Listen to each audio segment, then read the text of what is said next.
Today we're going to have some yummy fun.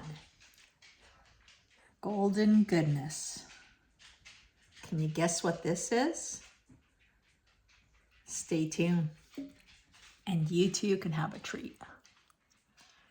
Hi there, welcome to Real Life on the Homestead in Ontario, and I'm Marie. And if you've been following our channel, you know that I recently did some rendering of animal fats, such as tallow, as well as pork fat, making lard. Now, I've had so many questions on what I do with my rendered bits, basically the little crispy bits that are left at the bottom of the pot. And I thought, I could share this with the general homesteading public as well as my carnivore friends under my Proper Human Diet playlist. Now, if you did miss those videos, I am going to link them below so that you can go back and watch them just on the process of rendering tallow and lard. But right now, I am doing another batch, and I thought this is the perfect time to share it with you, that finishing process. Let me show you.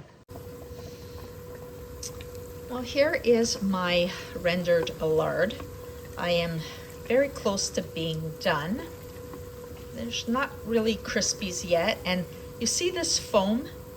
This means we still have a little bit of impurities to settle down as well as moisture to release.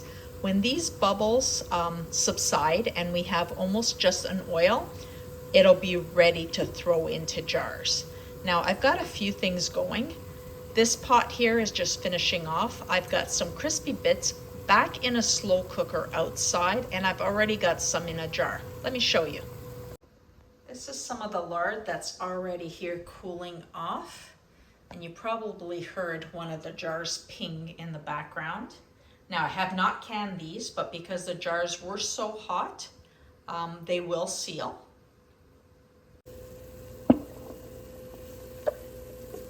Do you see how beautiful this lard is now? That is such a beautiful oil. I'm going to strain this out now, and I will show you the golden beauty that I am accomplishing here.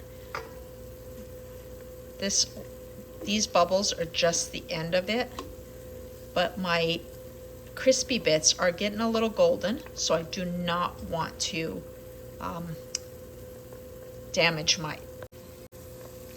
Here we go. We are at the perfect lard state, and you see how these little bits of fat are just turning brown and crispy.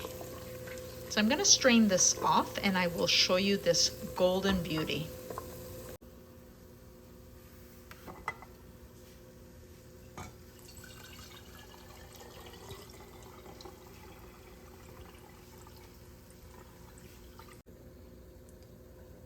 We end up with this golden oil, which does turn white as it hardens. And here are our crispy bits, and they are a little hot, so I won't use my finger. But these here are crispy. And what I'm going to do is salt them while they're still warm and then package them. I will keep them in the freezer so that I can use them on vegetables. I can crust meats with them. I can flavor breads with them. Well, these ones have cooled off, and as you can see, they're very crispy. And there are some recipes that ask for pork rind flour or ground pork rind.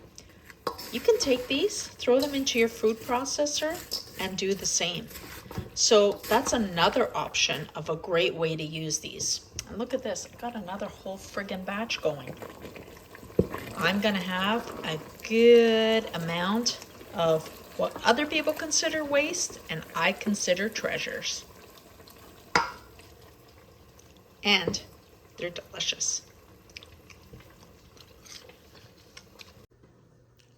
Well, isn't this a fabulous way to use what some people would call scraps or garbage and use it in your diet?